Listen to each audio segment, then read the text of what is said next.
नमस्कार साथियों, आज की कंप्यूटर क्लास में आपका स्वागत है। हम पढ़ रहे हैं क्लास 9th का कंप्यूटर साइंस सब्जेक्ट। इसका सिलेबस जो राजस्थान माध्यम शिक्षा बोर्ड अजमेर के द्वारा प्रोवाइड कराया गया है। इस सिलेबस के अनुसार हमें नीट 3 पढ़ रहे हैं। नीट 3 का चैप्टर 6 है जिसका नाम है माइक्रोसॉफ्ट ऑफिस। इसके छोटे वाले प्रश्न पढ़ेंगे, ऑब्जेक्टिव टाइप क्वेश्चन। ठीक है, तो पहला प्रश्न है, निम्न में से वर्ड प्रोसेसर है? तो ये है Microsoft word. Option A. Word processor में क्या कर सकते हैं?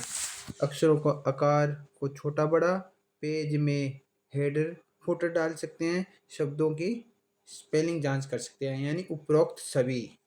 इसका आंसर है रूलर काम आती है। रूलर पेजों को आगे पीछे करने में काम आती है। यदि पेज बड़ा हो जाए तो पूरी स्क्रीन पे दिख नहीं पाता है, इसलिए रूलर की सहायता से आगे पीछे करने के लिए पेज को रूलर काम में लेते हैं।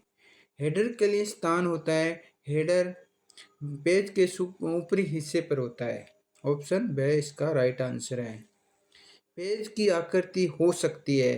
पेज की आकृति पोर्ट्रेट भी हो सकती है, लैंडस्केप भी हो सकती है, यानी उपरोक्त दोनों है। चित्रात्मक पुष्टिकरण हेतु उपयोगी है, यानी चित्रात्मक पुष्टिकरण हेतु हम पावर पॉइंट यूज करते हैं। लेआउट मुख्यतः कितने प्रकार के होते हैं? लेआउट मुख्यतः 9 प्रकार के होते हैं। ऑप्शन द है। पूर्व संधारित प्रस्तुतिकरण की सहायता से प्रस्तुतिकरण तैयार करने हेतु निर्देश है। इसमें ब्लैक प्रेजेंटेशन और टेम्पलेट दोनों ही है। प्रस्तुतिकरण में प्रयुक्त स्लाइड के लघु चित्र क्रमानुसार देखने हेतु निर्देश है स्लाइड सॉर्टर के द्वारा। डिलीट फाइल विकल्प उपलब्ध होता है। डिलीट फाइल विकल्प कहाँ पे होगा? एडिट मेन्यू में उपलब्ध होगा। तो वर्ड प्रोसेसर की परिभाषा लिखिए। तो शुरू में ही हमने वर्ड प्रोसेसर की परिभाषा पढ़ी थी। तो इसका महत्वपूर्ण बिंदु में इसकी परिभाषा दी हुई है। वर्ड प्रोसेसर क्या होता है? सॉफ्टवेयर होता है एक प्रकार का जिनका प्रयोग अक्षरों टेक्स्ट की प्रोसेसिंग करने के लिए किया जाता है। और वर्ड प्रोसेसर से फाइल बना सकते हैं, अक्षरों के आकार रंग शैली बदल सकते हैं, हेडर फुटर चिन्ह चित्र आदि चिन्ह डाल सकते हैं।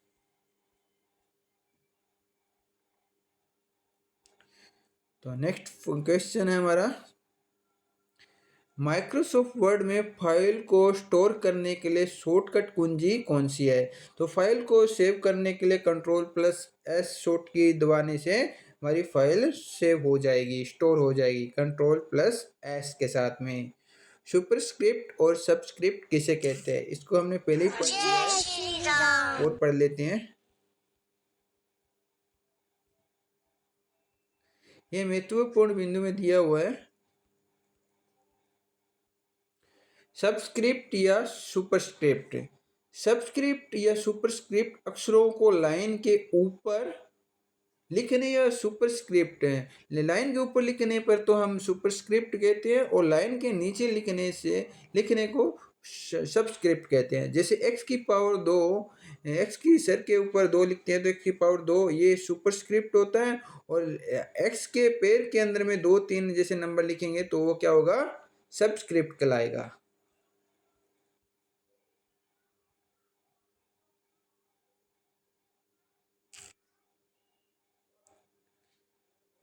हेडर एवं फुटर किसे कहते हैं? क्वेश्चन नंबर 4, MS वर्ड या डॉक्यूमेंट के पृष्ठ के शीर्ष या टॉप को हेडर कहते हैं, और निचला भाग होता है बॉटम होता है उसको फुटर कहते हैं। स्लाइड से क्या तात्पर्य है?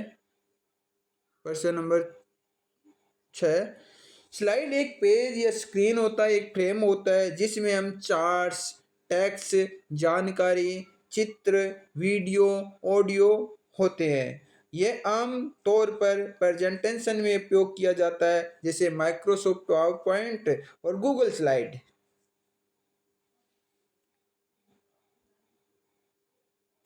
इसके अलावा ये क्या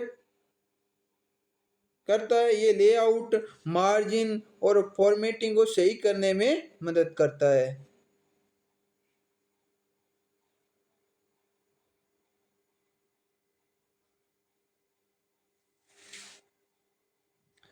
सॉरी, ये इसका लास्ट दो लाइन लेआउट मार्जिन और फॉर्मेटिंग सही करने वाले मदद करने वाला नहीं है। ये एक पेज और स्क्रीन या एक फ्रेम होता है जिसमें हम चार्ट्स, टेक्स्ट, जानकारी और चित्र और वीडियो ऑडियो इंक्लूड होता है। ये आमतौर पर किस पे प्रेजेंट है, कोई प्रस्तुतिकरण करने के लिए होता है, जैसे माइक्रोसॉफ्ट पावर पॉइंट और गूगल स्लाइड्स।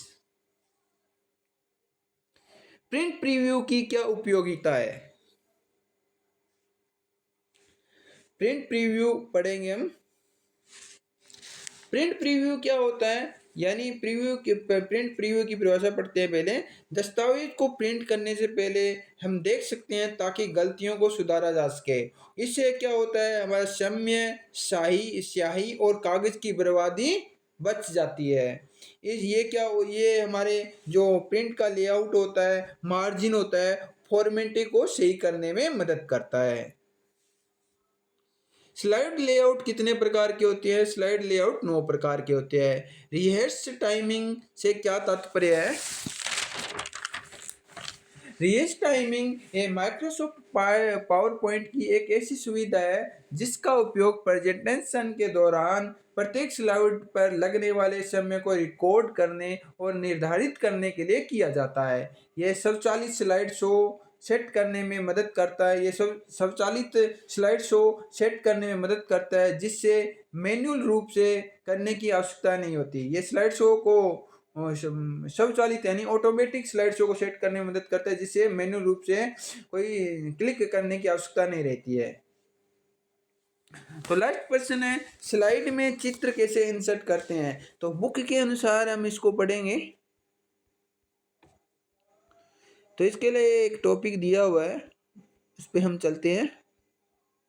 इससे पहले हम कुछ महत्वपूर्ण बिंदु भी पढ़ सकते हैं।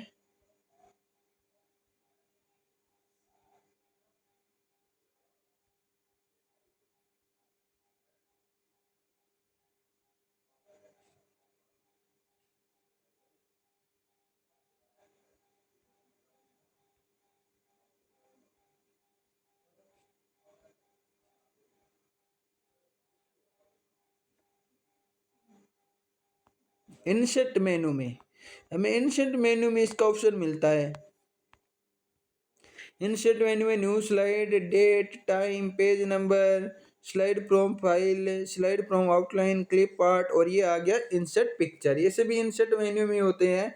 इंसर्ट पिक्चर यानी इंसर्ट मेन्यू में मिलेगा। इस विकल्प का प्रयोग वर्तमान प्रस्तुति में चित्र फॉर्मेट की फाइल को इंसर्ट करने के लिए करते हैं। इस विकल्प का प्रयोग करने पर स्क्रीन पर इंसर्ट पिक्चर डायलॉग बॉक्स प्रदर्शित होता है और इस डायलॉग बॉक्स में वांछित चित्र की फाइल को चुनकर ओके बटन पर क्लिक करने पर वर्तमान प्रस्तुति की उस प्रस्तुति जो इस समय स्क्रीन पर प्रदर्शित हो रही है में इंसर्ट हो जाता है। यानी सिंपल सा है कि इंसर्ट मेन्यू में जाएंगे, वहां पे आपको इंसर्ट करने का ऑप्शन आता है। जो भी वांछित पिक्चर आपको इंसर्ट करनी है उस पर क्लिक करके ओके कर दीजिए।